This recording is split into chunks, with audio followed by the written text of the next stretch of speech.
anciens salariés de l'AMIC se retrouveront le 13 juin au Prud'homme. Leur but, prouver que ces licenciements économiques n'étaient pas justifiés et qu'ils étaient avant tout motivés par une stratégie spéculative d'un groupe industriel.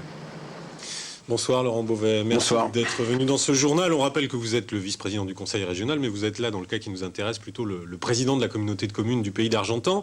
On sent quand même que ça n'est pas facile pour les anciens salariés de l'AMIC. Qu'est-ce qui n'a pas fonctionné, par exemple, dans les cellules de reclassement, comme le dit Jacques Marguerite dans le reportage? Il y a deux choses qui n'ont pas fonctionné sur l'AMIC. La cellule de reclassement, votre reportage en traite précisément, et puis il y avait une autre action que le groupe Jugendrich s'est engagé à prendre, la réindustrialisation du site lui-même. Très important, on n'en parle pas là, mais ça s'est très mal passé. Il ne s'est rien passé de ce point de vue-là. Donc sur la cellule de reclassement, effectivement, je vois le commentaire et je connais ces garçons.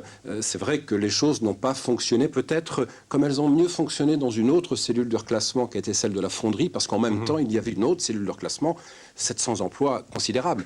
Donc l'analyse est correcte. Maintenant, il va falloir qu'un relais soit pris, il va falloir que la collectivité puisse continuer à aider ces personnes, car on ne peut pas imaginer un instant que les choses soient comme ça, un peu livrées à l'abandon. Il y a une action en justice qui est lancée aussi par ailleurs. On va voir ce que ça va donner. Mais quels espoirs et quels objectifs ils peuvent avoir? Parce que c'est un bassin d'emploi qui est quand même très malmené. Il y a eu effectivement l'AMIC, il y a eu APM Valfond, il y a eu bien sûr Moulinex. Avant.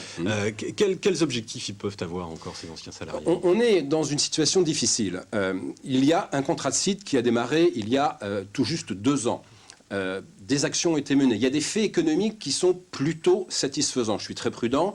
Le taux de chômage a baissé un peu plus à Argentan que dans le reste du département. Des groupes, des entreprises ont eu des projets, des emplois ont été créés. Mais la réalité sociale est beaucoup plus difficile car il y a aussi beaucoup de demandeurs d'emploi qui ne trouvent pas aujourd'hui les emplois qu'ils cherchent.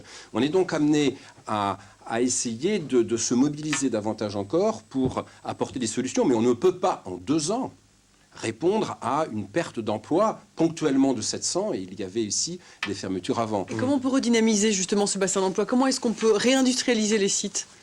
Il faut d'abord que l'économie nationale marche bien. Aujourd'hui, hélas, c'est partout comme ça. On voit qu'on a une économie nationale qui n'est pas assez dynamique pour créer des emplois. Il n'y a pas d'emplois créés dans le secteur marchand, ou très très peu. Ici, il s'agit de secteur industriel. Bon. Deuxièmement, il faut se mobiliser. C'est ce que nous faisons avec tous les partenaires, la région, le département, le sous-préfet d'Argentan, dans le cadre du contrat de site.